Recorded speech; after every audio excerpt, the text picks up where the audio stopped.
We begin with Dr. Pamela Lightsey. She has played many roles in her life: sister, mother, wife, and soldier. All of it before she discovered herself in her 30s. She's used every moment since, pushing to educate and change her part of the world with pride. It's not far from an intersection on Chicago's West Side, where we find the intersectionality of race, gender, of sexuality, and service. I'm gonna give myself a little room on your cutting board if you don't. Dr. Pamela Lightsey is a theologian, a scholar, a queer woman of color, and a U.S. veteran. United States Army Telecommunications Signal Corps. My MOS was 72 Echo.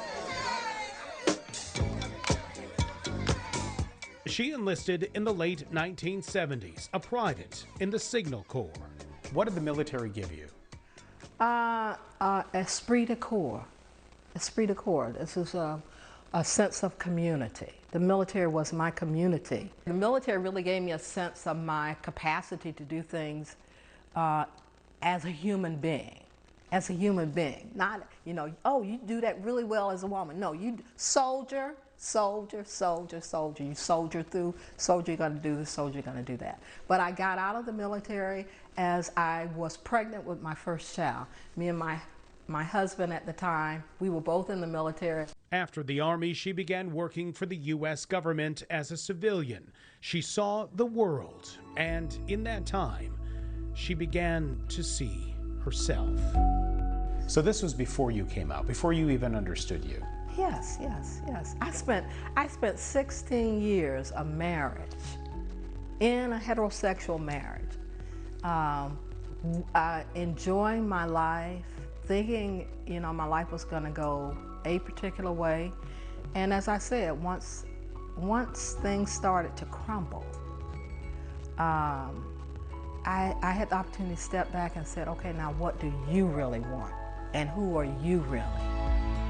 That began my aha moment, and I began to think back on some of the attraction that I had for some of the girls in my high school, being all the things like a mother, a wife, a civil servant, a soldier. I'd been all of those things, and divorce gave me the opportunity to figure out who I was.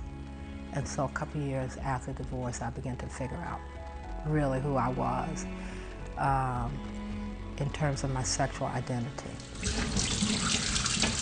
Today, her identity is authentically hers.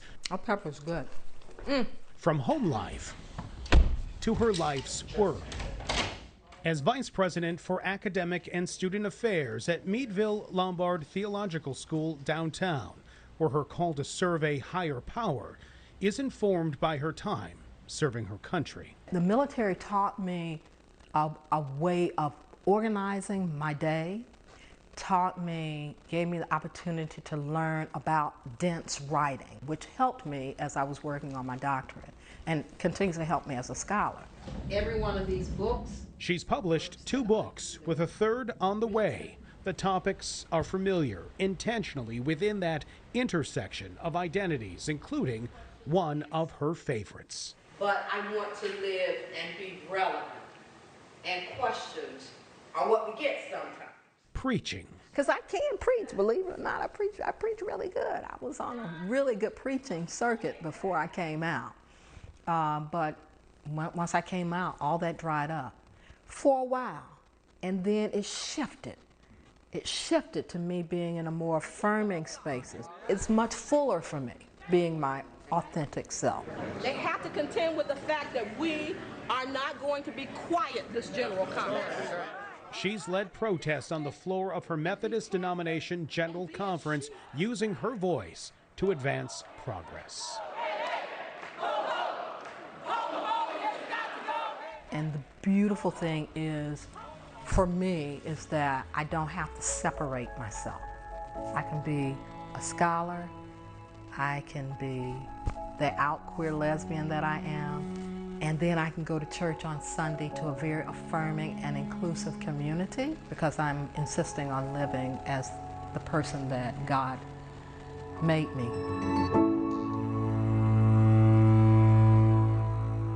Reverend Lightsey is on sabbatical while she writes that third book of hers. You can catch her sermons at Urban Village Church in Hyde Park and Woodlawn.